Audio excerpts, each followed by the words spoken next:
Hi, I'm a Republican in name only. I'm making a longer video this time because 3 minutes really isn't going to give me what I want to say here, and I don't feel like dividing it up into a ton of pieces. I want to talk today about how I got to the place where I am, how I went from a person that always voted Republican on pretty much every single thing, every single time, to now where I don't really want to be affiliated with the Republicans at all, even though my values have not changed, at least not to a significant degree. So I want to talk about a little bit how I got here. Let me take you back to the dewy slopes of 2016, where we've got Donald Trump declaring for the presidency. I was excited about this. I thought I would love to have someone in the office of president that is not a career politician. Someone that understands business, someone that seems to have, traditional American values for the most part. I knew he had skeletons in his closet. Everyone does. But I didn't buy into all of the, pre-2016 elections, anti-Trump things that were out there. Yes, he had said some things, done some things that were questionable, but nothing that wasn't even close to disqualifying in my mind. And more to the point, his opponent was Hillary Clinton, which 100% no, did not want her anywhere near office. I did not want another round of Clintons. So Trump seemed to be the logical choice. Now, I was not 100% all in. Man, Trump's just going to be the best. I knew that as someone who didn't have experience in politics, that it could be a little rough. There could be some struggle there, but I voted for him. And I thought, even if he struggles a little bit, there's a little bit of trouble, he's going to be better than Clinton, surely. Well, 2016 rolls around, and one of the first things he does when he gets into office, and I bring this up because this is the first warning sign for me, especially in hindsight. He gets into office, and the first thing he does is declare that his inauguration was the biggest, greatest, most well-attended ever. And he doesn't say this like in a hyperbolic way where he's like, I know it wasn't actually, look, I was just exaggerating for the, for the sake of artistic license or whatever. No, he doubled down, he tripled down. He spent so much time in the early days of his first presidency just insisting that his crowd size was so huge, even though there were pictures of it, there was documentation, and it's not a big deal. Like, who cares if your crowd size is bigger or smaller than Obama's? Who frickin' cares? Eventually he let it go, and I was like, all right, let's move on. Let's get to actual presidential stuff. And there was a lot of presidential stuff that Trump did in his first term that I was okay with. Totally on board with, especially the economic decisions that he made. Pulling out of the Paris Accord, doing a lot of just really good, I thought, support of Republican values when it comes to, anti-abortion and social issues, things like that. I was all for. He was, he was talking with countries we don't usually talk to, like North Korea and things. And I was like, okay, maybe he's actually, moving the ball forward on a lot of these issues. And I thought that, hey, he's doing some presidential stuff that I can get behind. But all the while he's doing all this presidential stuff, his non-presidential stuff was still a mess. He was constantly just posting and tweeting and saying really, really off-the-wall, crazy, bizarre things, which I honestly thought was going to stop when he became president. I was like, okay, he's doing all this crazy off-the-wall stuff as a candidate. He's doing it to get attention, but he doesn't really believe this stuff. No. President Trump, he's not actually crazy. He's crazy like a fox. And he is going to, be presidential when he's in office. But he quickly disabused me of that notion. And I was like, okay. So Trump, the person, not a great guy, is what I started to realize during the 2016 presidency. I was like, okay, he's not a great guy, but I'm still liking almost all of what he's doing as president. I like his Supreme Court appointees. I like all this stuff. I'm still on board here. Let's see where this goes. Then the first impeachment rolled around. And for those of you that don't remember, the first impeachment had to do with President Trump talking with Ukraine and saying, hey, Ukraine, I want you to investigate my political rivals, and in return, I'm going to release funding for your war effort. And Like that, and that's just ludicrous that a president would say that. And politically, people agreed, and that's why the impeachment came around. So when the impeachment was happening, I took a look at all the materials. I took a look at, all the evidence that was put out. A lot of it was posted publicly. A lot of it's probably still available if you want to take a look. And what I came to the conclusion is like, yeah, it looks like there's enough here to impeach the president. He said that, he did that, he should not.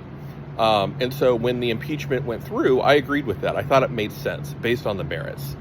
I was on the fence, though. I didn't know what I thought about the president being removed from office for that. I wasn't sure. But what really disappointed me is that Republicans in the Senate did not take up the case on the merits. They flatly refused to address anything that Trump actually did. Instead, they chose political posturing and political maneuvering to say, oh, well, actually, we just shouldn't be impeaching at all. Or this just shouldn't happen because of these rules, these political reasons. They did not touch the merits. And so he was not removed from office. Now, again, I wasn't necessarily against him being kept in office at that time, but I was very disappointed at the reasons why he was kept in office. I thought that was ludicrous. So then time goes on, and we get to the second impeachment. And the second impeachment was when he was accused of using, funds incorrectly in order to fund his campaign, to pay off a woman that was accusing him of like sexual issues. There was a whole thing with it. And again, I read over all the merits of it, and I went over it, and I was like, yeah, this is, again, pretty bad. Yeah, I mean, I can see where a president should be impeached for these things. Like, for those of us that were mad at Clinton with what he did with Monica Lewinsky and thought that he probably should have been impeached for that, maybe even removed from office for those actions, what Trump did with Stormy Daniels and with the things that he was doing with how he was making those payments and how he was using funds from campaign and political funds in order to do that, so much worse than what Clinton did. So look, if you're like me and you think that Clinton should have been impeached, maybe even removed from office, you got to say the same about Trump. It was just as bad or worse, and the evidence was all there again. So again, the House impeached him, and the Senate decided to drag their feet and be like, nah, he's about to leave office anyway. It doesn't really matter. Can we even remove a president from office? It's about to leave office. Doesn't really matter. And they just drag their feet. And again, they refuse to take it up on the merits. And they just let Trump slide with it. And it was just the hypocrisy is just appalling. How can any Republican watch that happen and not be appalled by the hypocrisy? And so it's like, okay, so he was impeached again, but surely, he won't be reelected. And thankfully he wasn't. When he ran against Joe Biden in 2020, I did not vote for the guy. At that point, I could not vote for him anymore. I'd come to the conclusion that although he had done some things that I supported in his presidential capacity, he had just shown himself to be a bad person. He's just a bad guy. He doesn't have good morals. I can't trust him. And he deserved to be impeached twice over. I don't care if you're removed from office or not. If you are legitimately impeached twice over, even once over, no, you should not be even trying to run for office again. But he did. He was defeated. But of course, as we all know, he did not take defeat gracefully at all. And for the first time in U.S. history that I'm aware of, we had a guy who was legitimately voted out from office, who tried to stay in office anyway, and just purport this lie that he had somehow won the election, and not just won it by a little. He had won it by a lot, and just everywhere. There's just corruption as far as the eye can see, but just only on one side. Like all the states that voted for him and the counts were there. Like those are good. Yeah, we don't even need to look at those. But every state that missed him, that didn't vote for him. Oh, there's corruption there. And again, I listened to things he was saying. I was like, okay, does he have a point about this? I looked into it as much as I could, looking at like actual evidence, reading transcripts from hearings and trials and things like that were happening in front of judges, where Trump and his lawyers were presenting the very best evidence they had to make this case and say, hey, this is what's going on, and ringing alarm bells. And to be clear, if that kind of corruption is happening, those bells should be rung. If our democratic election process is not functioning the way it should, we do need to know that. That must be investigated. It must be taken seriously. And it was. And all of their arguments were bullshit. There was never a single time where they actually brought forth any real evidence. It was all, oh, the evidence is just over there, or we think that this count company is somehow in some way associated with another government, or they just don't like Trump, and therefore their machines didn't count the votes right. It was all that kind of bullshit. None of it was actual real stuff that you could actually present as evidence and have it hold up. And so it didn't. It was just a big fat lie. The whole thing was a lie. And of course, all of this culminates in January 6th, where President Trump, well then not currently in office President Trump, stands in front of a crowd of people and tells them that they need to fight like hell and that they need to march on the Capitol. Now, to be clear, he did not tell them to be violent explicitly. He did not tell them to illegally enter the Capitol building explicitly. No. But he said, you all need to go down there. You need to make your voice heard. What's about to happen is a travesty. They're about to steal your country away from you. And look, again, if that is true, if the country is about to be stolen, if an illegitimate election is about to be certified, that deserves a storming.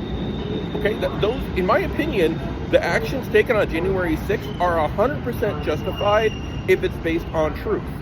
But it was not. It was based on lies on top of lies on top of gaslighting. And one thing I cannot fathom to this day, one of the things that Trump said when he was standing up in front of him was that he was going to go too.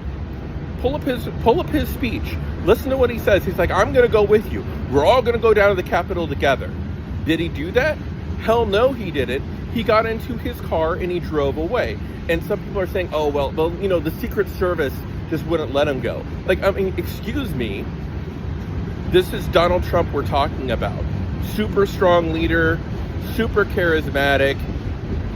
You really think that anyone, including any kind of Secret Service member whose job it is, they work for him, they have to do what he says, and they forced him? Like, what, did they put him in handcuffs and didn't allow? No, he chose not to go because he realized it was a really bad idea and he didn't want to be seen with you. So all of you people that are like January 6ers or patriots and heroes and all this, where the hell was Donald Trump when he told them to go do that, said he would go too, and just left you high and dry? What kind of freaking leader is that? Like, listen, you buy everything he says, you buy it all, and you say, man, you know, this is our guy. This is the guy that deserves to be president. This was stolen from him. Let's go. Let's take this back. And he doesn't show up to be at the lead, at the fore ranks of that. What the hell kind of leader is that? How are all of the zealots not pissed at him for that? I don't get that. Anyway, so January 6th, horrible dark day in U.S. history. It's gonna go down as one of the darkest days in U.S. history. It's up there with frickin' 9/11. It's up there with the Alamo people. Like, just a horrible, horrible day in U.S. history. For what? So January 6th happens. You know, of course they can't stop the certification. Everything happens the way it should. Biden is elected. And I thought, you know, surely, you know, Trump is going to fade now. Surely people have seen enough, like me. And if everything Trump did during his 2016 term, the double impeachments, all the bullshit he was talking the entire time he was in office wasn't enough to teach you who he was. He showed you on January 6th. He showed the world, he showed us what he thinks of our democracy and the lengths he will go to hold on to power for himself. And yet, we reelect him. What is going on, guys?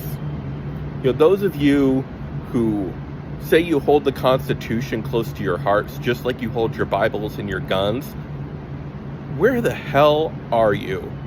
How can you watch this happen and not stand up? Either stand up now, stand against this anti-American bullshit that Trump is doing, or be a hypocrite. I don't see any middle ground here anymore. Anyway, that's where I'm at. That's how I got here. What do you say?